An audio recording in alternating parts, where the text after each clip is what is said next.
Puhung Station in Mangyongdae district is the terminus of the Chollima Line. Puhung and Yonggwang stations were the last two to be completed and thus are the largest and most decorative of all the stations. Puhung Station features a striking mural entitled "The Great Leader Kim Il-sung Among Workers" and mosaics depicting industrial and agricultural scenes on both sides. Yonggwang Station.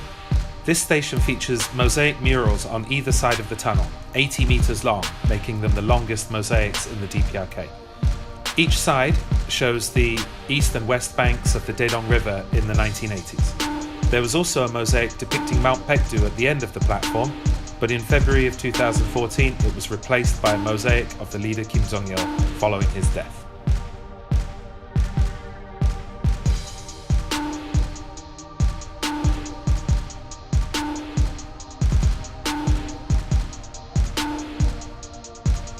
Tongil Station. It has a mural of unified Korea, a portrayal of Korean people having an emotional reunion. There's a mosaic portrait of Kim Il-sung here, which is the official portrait used universally in the past on lapel badges, in homes and offices, etc. This portrait was updated to a more smiling, grandfatherly one in the late 1990s.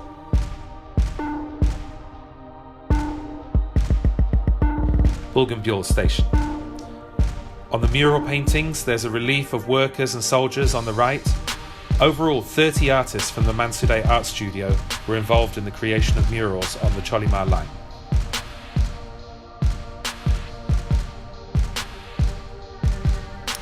Triumph Station. Commonly visited by tourists and conveniently located right next to the Arch of Triumph and Kim Il-sung Stadium. This station is notable for having a statue of Kim Il-sung on the platform, and on the mosaics the images of people overwhelmed by the joy at the news of the country's independence. Gwanguk Station. In the centre we see the image of Kim Jong-il with workers taking part in the nationally famous mega project to improve the Puhung River. The artwork in this station shows the transformation of the Puhung River on the left and socialist development on the right. Kwangbok Station. This station features mosaic representations of the famous slogan trees.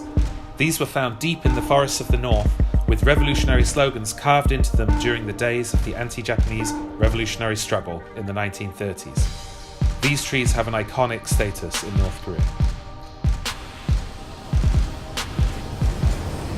The trains that run on this system are mostly second-hand former West German rolling stock.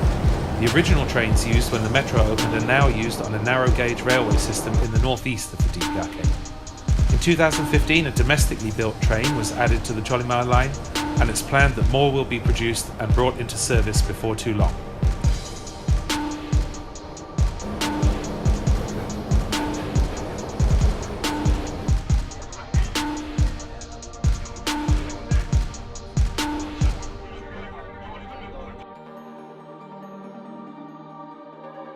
A trip on the Pyongyang Metro is one of the highlights of any visit to North Korea.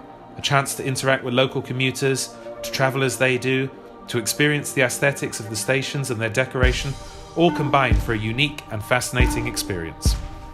Visit with Koryo Tours.